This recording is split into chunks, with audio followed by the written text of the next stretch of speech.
CPA Marketing. Section 41. The CPA calls for honest marketing. A supplier must not make any misleading or false representations about a product or service.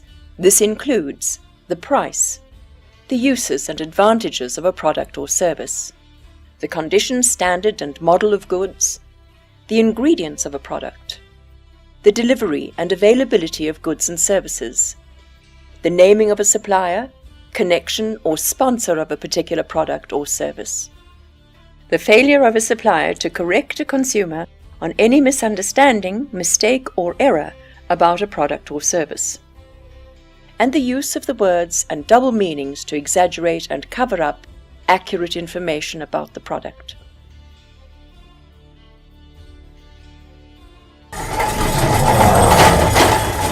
Marketing techniques affected by the CPA.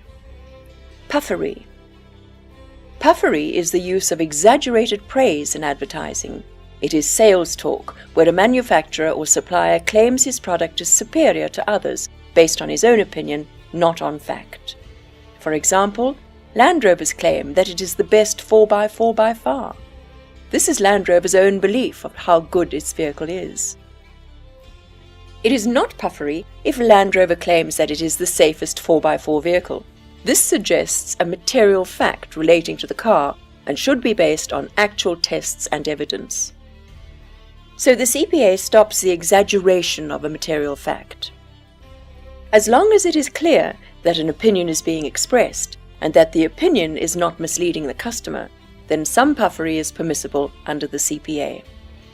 Suppliers should still be careful. This remains a tricky area.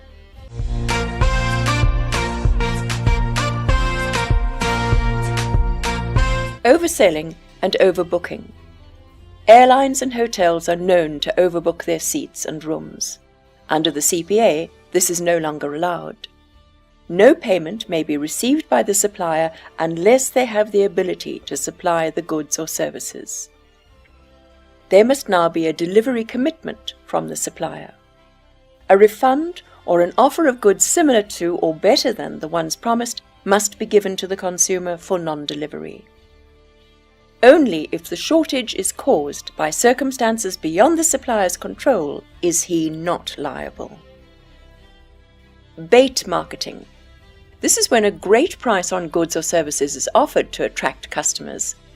The supplier is bound to the advertised price. If the supplier fails to keep to his advertisement, the only defense would be if the consumer is offered similar products at the advertised price, or the consumer agrees to have another person supply similar products. Negative option marketing. This is where the supply of goods or services is considered automatically accepted, unless the consumer declines the offer. This is not allowed. Direct marketing. The right to privacy is important. A consumer has the right to refuse any communication with direct marketers and to ask not to be contacted again. But if the consumer accepts to receive direct marketing, the supplier must give appropriate identification and say where they obtained the consumer's contact details.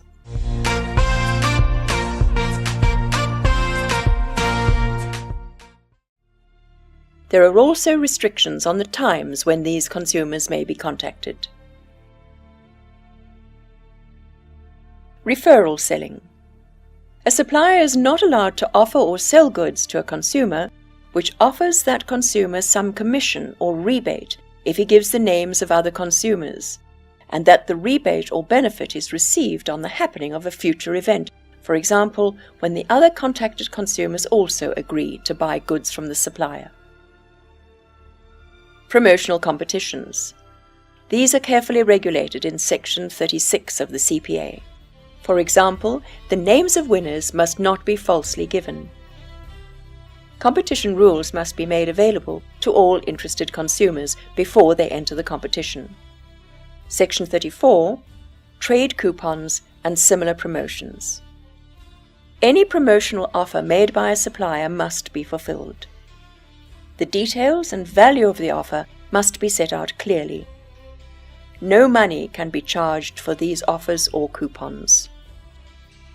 consumer loyalty programs. Loyalty points that a consumer earns may be used to pay for goods and services that are included in the loyalty program. Suppliers must have enough goods and services available for the exchange of loyalty points.